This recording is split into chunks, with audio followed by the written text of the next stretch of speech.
Hi students, BSc నర్సింగ్కి సంబంధించి doctor YSR university Vijayawada నుంచి ఒక చిన్న అప్డేట్ అయితే వచ్చింది. అదేంటంటే ఫస్ట్ సెమిస్టర్ నుంచి ఫోర్త్ సెమిస్టర్ వరకు సెమిస్టర్ వైజ్గా ఎగ్జామ్స్ డేట్స్ అయితే అనౌన్స్ చేశారు. సో నేనైతే అసలు ఎక్స్పెక్ట్ చేయలేదు, అంటే ఎక్స్పెక్ట్ చేశాను, but 1 month I'm expected December, but డిసెంబర్లో కాకుండా నవంబర్లోనికి ఎగ్జామ్స్ అయితే వచ్చేసాయి. సో నవంబర్ లాస్ట్లో ఎగ్జామ్స్ అయితే ఉన్నాయి స్టూడెంట్స్. ఇక్కడ నుంచి మనం చదవడం అయితే స్టార్ట్ చేయాలి. సో అలాగే సప్లై ఎగ్జామ్స్ గురించి కూడా ఈ వీడియోలో కొంచెం చెప్తాను. సో వీడియో కొంచెం చివరి వరకు చూడండి. ఫస్ట్ సప్లై నుంచి స్టార్ట్ చేద్దాం. మనకు సప్లై ఎగ్జామ్స్ ఎప్పుడంటే 28 అండ్ 29 అన్నమాట. సో మీరైతే ప్రిపేర్గా ఉండండి స్టూడెంట్స్. మీకు ఆల్రెడీ నేను చెప్పాను 1 వీక్ ముందు ఉంటుంది సప్లై అని, బట్ ఇప్పుడు అలా కూడా లేదు, ఏకంగా వరుసగా రాయాలన్నమాట. సో మీరు ఫిక్స్ అయిపోండి, 4 ఎగ్జామ్స్ వరుసగా రాయాలి. ఎవరెవరైతే ఫెయిల్ అయిపోయారో, ఎవరెవరైతే ఫెయిల్ అవ్వలేదో వాళ్ళందరూ ఈ 2 ఎగ్జామ్స్కి అయితే చదువుకోండి. మీకు లక్కీగా 1 డే అయితే గ్యాప్ వచ్చిందనమాట.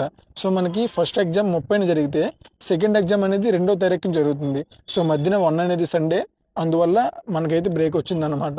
సో నర్సింగ్ ఫౌండేషన్ బ్రేక్ వచ్చినా లేకపోయినా రాసియచ్చు, బట్ మీ లక్కీ కొంచెం బ్రేక్ వచ్చింది.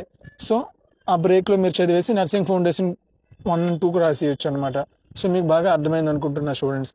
అలాగే సెమిస్టర్ 3లో మొన్న మీ సీనియర్స్ ఎవరెవరైతే ఫెయిల్ అయిపోయారో వాళ్ళకి కూడా ఎగ్జామ్స్ ఉన్నాయి. వాళ్ళకి ఎగ్జామ్స్ 1 వీక్ తర్వాత అన్నమాట. అంటే మీ ఎగ్జామ్స్ తర్వాత 1 వీక్ తర్వాత, మీకు వాళ్ళకి 1 వీక్ అయితే గ్యాప్ ఉందన్నమాట. సో మ్యాక్సిమం అంతే. ఇక నుంచి మీకు ఎప్పుడైతే టైం టేబుల్ వస్తుందో అప్పుడే సీనియర్స్కి కూడా టైం టేబుల్ వస్తుంది అనమాట. సో వాళ్ళైతే సెమిస్టర్ 3లో ఎవరెవరైతే ఫెయిల్ అయిపోయారో వాళ్ళు 3, 4 రాస్తారన్నమాట. సో ఈ విధంగా అలా ఉంటుందన్నమాట. సెమిస్టర్ 4 కూడా వాళ్ళకి మీకు ఎగ్జామ్స్ అయిపోయిన వారం తర్వాత ఉంటుందన్నమాట. సో మీకు బాగా అర్థమైందని అనుకుంటున్నా. సీనియర్ సంగతి వదిలేస్తే మనకి ఇప్పుడు ఎగ్జామ్స్ బాగా గుర్తుపెట్టుకున్న డేట్స్ 30 and 2. సో మీరైతే వీటికైతే ప్రిపేర్ అయిపోవాలి స్టూడెంట్స్. దానికంటే ముందు ప్రాక్టికల్స్ అనేవి ఉంటాయి. సో మనకి ఫస్ట్ టైం ప్రాక్టికల్స్ కాబట్టి కొంచెం జడుపు అనేది ఉంటుందన్నమాట.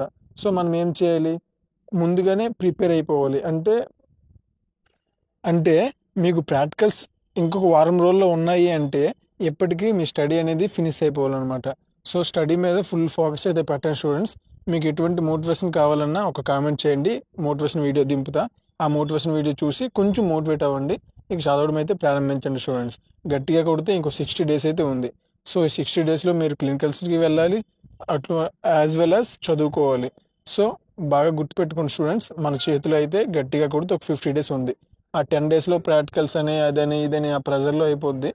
సో మీరు చదవడానికి అవ్వదు. సో రేపటి నుంచి అయితే చదవడం అయితే స్టార్ట్ చేస్తారని అనుకుంటున్నాను. అలాగే మన ఛానల్ రెగ్యులర్గా ఫాలో అవ్వండి. ఇక్కడ నుంచి రెగ్యులర్గా వీడియోలు పెడతాను. వారం కోటి పెడితే సిలబస్ అయితే మనం కంప్లీట్ చేయలేం.